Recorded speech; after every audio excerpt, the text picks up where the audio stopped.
Hi, my name's Elise and I'm 20 and I'm a mental health advocate. One of the main reasons I started doing that is because when I was 8 and 9 I started to develop a condition called an AVM. When I was born I'd always grown up with a birthmark on my nose, so we never really thought anything of it. I'd always looked a little bit different, like people would always stare, like that kind of thing. And then when I was in year 5, something started to develop on the end of my nose and we went to the GPs and it was quite dismissive. They was like, it'll just go, it's nothing. But I mean, I was young so I wasn't really pushy on it anyways, but my mum was. She knew it wasn't right, so she kept fighting for it.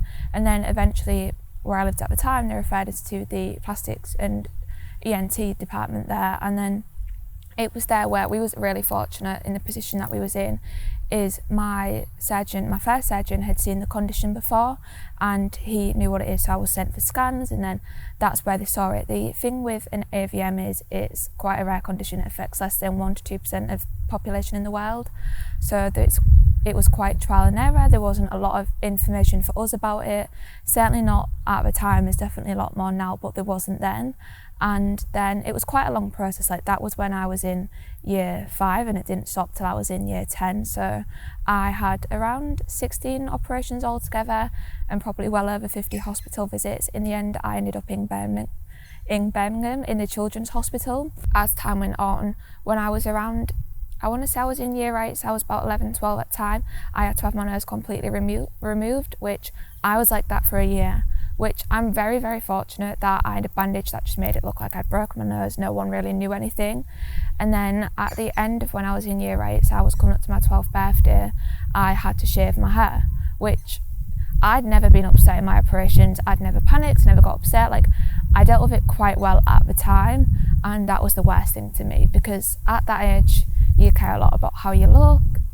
It means like you compare yourself to other people, and I knew growing up I didn't fit in. I didn't look like everyone else, and a lot of adults and children would comment on the way I looked as well, and I got used to mum being anxious when we'd go to supermarkets and that kind of thing, and I very quickly picked up on that people can be really unkind sometimes.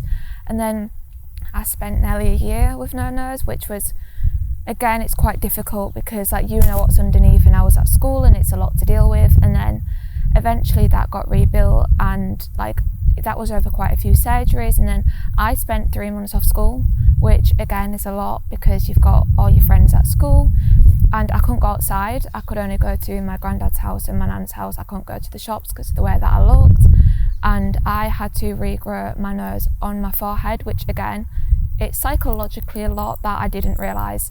I was only young, like when I was 9 I definitely didn't want it, but even as I got older I had this the problem is a lot of people around me told me how brave I was, told me how strong I was, and it comes into that thing of it's a positive reinforcement. So I started to think I'm dealing with this fine, like I appear outwardly fine, like it doesn't matter what's going on the inside. And I think my surgeon had said to my mum like how was she coping with it like when I wasn't around, and I used to write a lot of dark things at the time. Like for my age, the stuff I'd write or draw was quite deep and dark, but that was my way of coping with it. But on the outside, if anyone asked, I'd be like, I'm completely fine. When you're young, I had an understanding because of what people in my life went through at the time of mental health, and I knew what depression was very young, but I don't think I truly knew what I was experiencing. And I think what didn't help is my granddad was really unwell at the time. So when I got diagnosed with my AVM, same time my granddad was diagnosed with cancer, and I think again, I don't think I understood that when I was young. I don't think I understood what he was going through. And then just as my surgeries were kind of finishing, I was getting better. We knew that my AVM was removed, like it was, the likelihood of it coming back is really, really rare. And then I lost my granddad. So for a long time, I really struggled to understand why I was fine and he wasn't. And when my mental health got really bad, one thing I always came back to is, why did I get better and he didn't? Like I didn't deserve it kind of thing. And I think if I could go back and tell my younger self, I'd be like, go get help. But then at the same time, I also know there's a point where you're meant to deal with something. Like when I spoke to my therapist about it, it was lockdown and the pandemic had just begun and everyone started wearing masks. And that was a huge trigger for me because all of a sudden hand sanitizer was everywhere and I can't bear the smell of it because to me it smells like hospitals. and I would actively avoid hospitals, doctors. Like, I just don't like it anymore. And when the pandemic hit, everyone was wearing masks, and that had always been a huge thing for me before the pandemic. I found it like difficult when my surgeon had them on, so then a pandemic hit, everyone went inside, and the only time I'd spent that much time inside was the 3 months of my operations. So while it was new to everyone else, it wasn't new to me. I'd done the staying inside and not going out, and that's where I realised it's time to deal with it. Like, you've really got to, you have a lot of stuff. And one day Mum just came into my room, she's like, what's wrong with you? And I burst into tears. I was sat in my English class one day and I thought, I really aren't interested, like what the teacher's saying. So I started looking for therapists. And I just came across one, and I picked her because she was near to my home, and I just liked the look of what she said and I liked the look of her. And then 3 years later, I'm now still with that same therapist. And I think for anyone who's sat there and they're like, what can I get out of therapy? I was the same. My mum literally picked me up, and I made no effort what I looked like, didn't care. It was a really, really rainy day in September, and I was like, well, what's the worst I can go? And I said to my mum, I'm not coming back. Like, I'm not, like, we're not. I said, I'll just talk to the school therapist because I know her. And then Mum said, we'll see, just give it a go. And I went in there, and an hour later, Mum was like, we booked another appointment, and I was like, yeah. And someone saying to me, when it comes to my eating disorder, just eat more, just do this, that was never going to help because that trauma's not going anywhere. Like, that needs solving. And my therapist had said, I'm never going to treat you for a label. And she hasn't the full time. And I think that's really important when finding a therapist, because we've got to the root of all my issues. And I just think to anyone who is starting therapy, just give it your all. Like, no one wants to sit there and bring up their traumas, bring what they've been through. A lot of people think you've got to be at rock bottom to go to therapy. Like, don't get me wrong, I was. But when people say to me now, oh, you're coming up to going 3 years, like, do you think you'll stop? And I'm like, not really, because some people enjoy getting their nails done, some people enjoy getting their hair done, some people spend a lot of money on like spa treatments or the gym. I'd rather spend like £50 to £100 a month on therapy because that's what helps me. I don't think a lot of people realise as well how physically mental health is and how much it affects our physical self. Like I say, I found the right therapist for me the first time, and that's a lot easier to sit there when your therapist is good and they understand you and you have a good relationship and they're good at their job. Because the thing is with therapy is it's not just the hour that you're there.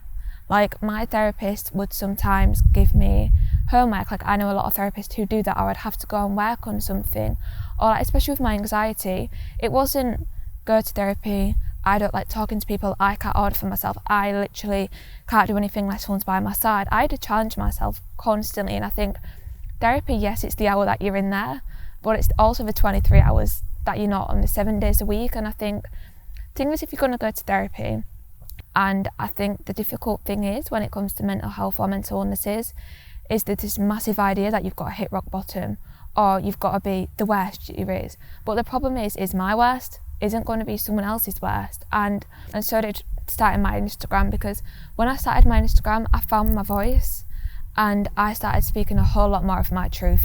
It's so easy to look at people and think they've got it all together. No one has.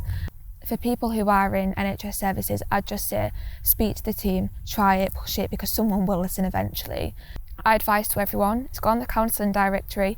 You can literally filter your mental illnesses, what you're struggling with, and you can find a counsellor literally almost perfect for you that is equipped. And I think it might be that your therapist's way of working doesn't work for you and another one does, but I think people go to therapy and, you know, not everyone wants to sit there and is able to get their feelings out all in one go.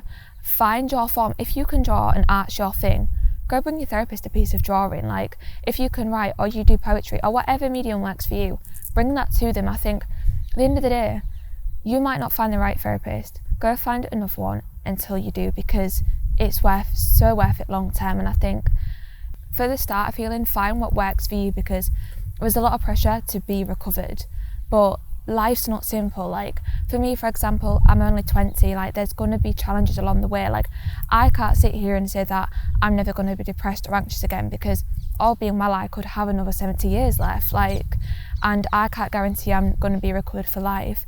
But I think for anyone who's going on a healing journey, find what works for you, because as much as I advocate therapy and I want to be a counsellor, I also know that's not for everyone. So I think find a way where healing works for you. Like, I know some people go to the gym, absolutely love it, like they might do that alongside counselling or whatever, and they find that works for them, but it's not a one size fits all, and it's never going to be.